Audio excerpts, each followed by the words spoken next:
Power Query, ça a été lancé en 2013 par Microsoft.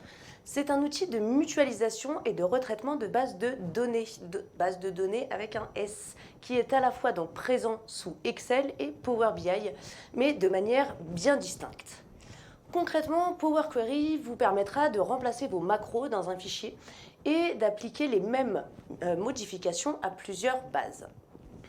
L'avantage, en fait, c'est que vos fichiers seront plus légers par rapport à l'utilisation de macros et que toutes les étapes sont indépendantes les unes des autres, donc modifiables sans codage par rapport à un codage macro VBA. Parmi les similitudes avec Excel, on peut retrouver les filtres de données par colonne, la mise en forme des types de données, donc numérique, décimal, texte, en date ou en choix oui-non. Les fonctions remplacées par, les fonctions remplacer les erreurs par, fonction si, l'extraction de jour, mois ou année d'une date, la fonction transposer formule mathématique classique telle que l'addition, la soustraction ou la multiplication. Les plus apportés en fait par l'outil, ça va être la possibilité de dépivoter les colonnes. En gros, si un de vos fichiers comprend des lignes de données telles que le nom et prénom de vos effectifs et leur force de travail mensuelle en colonne, donc janvier, février, mars, avril, mai, juin, etc., et qu'un autre de vos fichiers comprend une colonne mois, où là pour le coup les mois sont en ligne, vous aurez la possibilité par la dépivotisation de rassembler vos bases. Vous pouvez aussi donc conserver ou supprimer des colonnes, ajouter des fichiers d'un même format en fait dans le cadre d'envoi mensuel.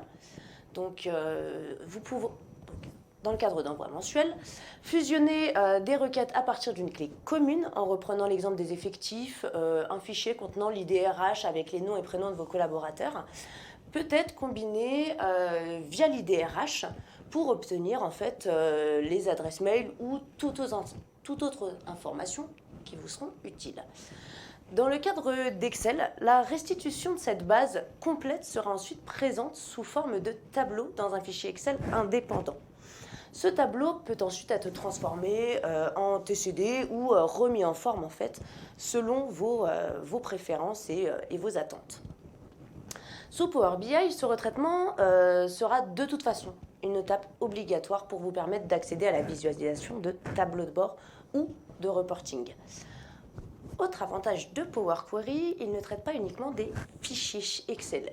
En effet, vous pourrez en fait travailler sur des fichiers PDF ou CSV, attention néanmoins au type de fichier PDF, qui vont être présents sous SharePoint ou encore dans des listes directement connectées. Pour connaître les principes des listes SharePoint, je vous invite à cliquer sur ce lien qui vous renverra à la vidéo.